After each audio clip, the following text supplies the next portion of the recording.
Welcome to the interview after the SPH Challenge. We're here with three of my favorite players from the Carolina Prospects. Go ahead and introduce yourself, fellas. Keenan Copley. Louder. Oh, Keenan Copley. Caleb McIntyre. Caleb Duggan. Now, I first came to SPH Challenge. This is my first tournament, and you were my first game.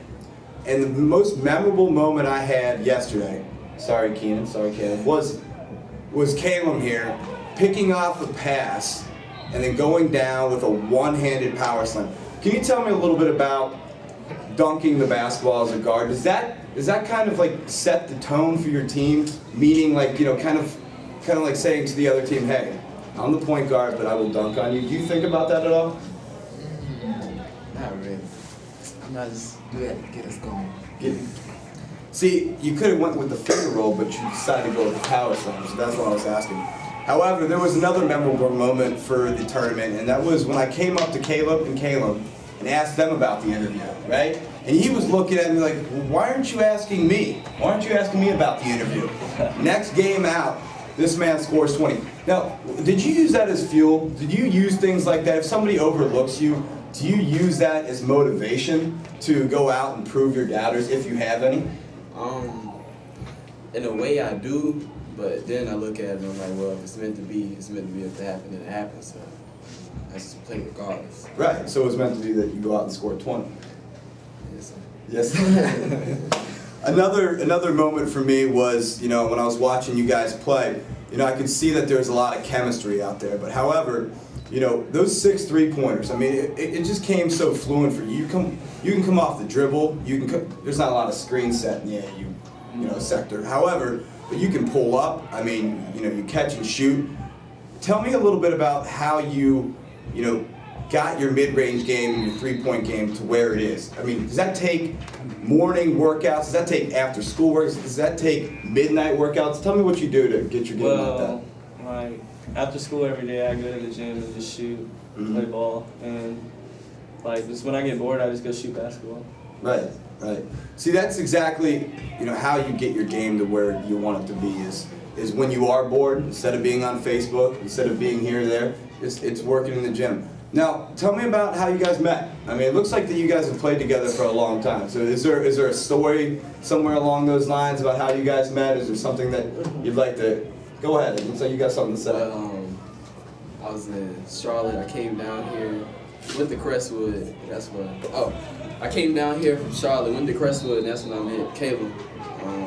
Ever since then, we played sophomore, summer, junior, and junior summer year, which is now. Right. And school ball. Right. So I basically already knew him. Met him at a tournament, and his team was playing, and then Coach Brown just picked him up on our team. Who won that game? We didn't play We each didn't other. play them. Oh, you He saw was just him play? watching Yeah, I think on the rookie. Right. Yeah, so it's kind of like, oh, we need that shooter on the team, huh?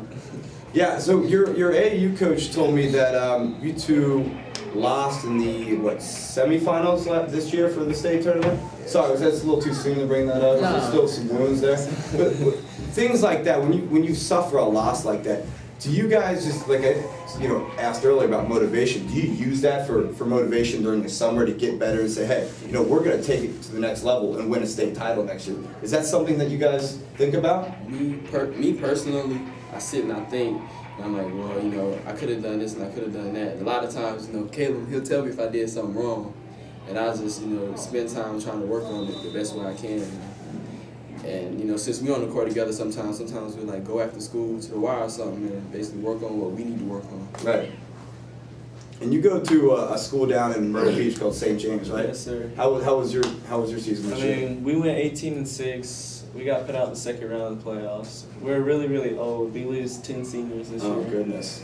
We had three players returning, a 6'7" sophomore. It's pretty good. Mm-hmm. And then another guard. He's a good all-around player. And then I come back. So it'll probably be your team next year then, huh? Yes, sir. Do you run the point guard, or you I ran the 2 this year. You ran the 2? Combo, yeah. Okay.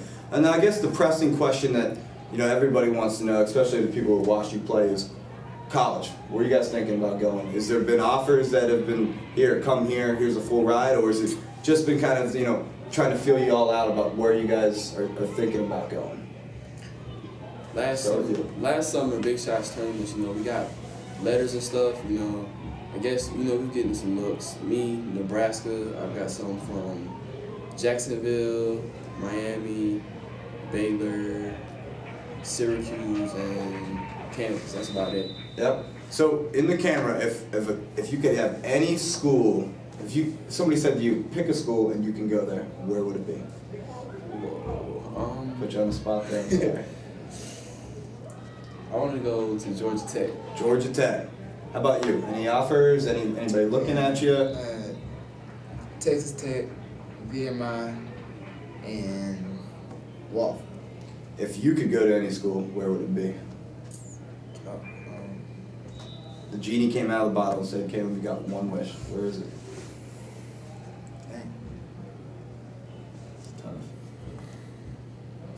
Probably USC. How about you? I have Any no offers? offers. No offers. No Hey, offers. you're still young. You're a sophomore. Yeah. If you had offers right now, If I could go to any school, it'd probably be Kentucky, North Carolina, Mm-hmm. one of the two. Too high expectations. I like it. Yeah. I like it. You have to have those. All right. Closing question. Future goals in basketball. How long do you want to play? If your playing days are over, do you want to stay in basketball? Do you want to coach? You maybe want to write about it. I mean, I've been retired for years, and look, here I am, you know, writing about future ballers. So tell me about your future goals in basketball, and if and when it ends, what you'd like to do. Start with you, Keenan. I guess every kid goal is to go to the NBA. I want to go to the NBA. You know, if not, I would like to play overseas. I just want to be able to play the game. Right. That's all I really want to do. Mm-hmm. Good for you. Good for you. Yeah, I'll probably try to go overseas or something. Or I'll try to do some sports medicine or something. Mm-hmm. Or I might be a coach. Right. Try to be a coach. Right. Right. I want to play overseas and then maybe try to make it to the NBA. And then if the basketball career is over, I'll just coach, be around the system a lot. Yeah. Yeah. I mean, that's every I love basketballer. basketball. Good, yeah, I mean, it's a great game. Well, hey, I enjoyed the heck out of watching all three of you play. Best of luck with your future endeavors, and hopefully I come across y'all again in future tournaments. Thank you very much. Thank you. Yep. And that concludes the first interview of the SPH Challenge, and you're looking at three of my favorite ballers from the tournament. All right. Peace.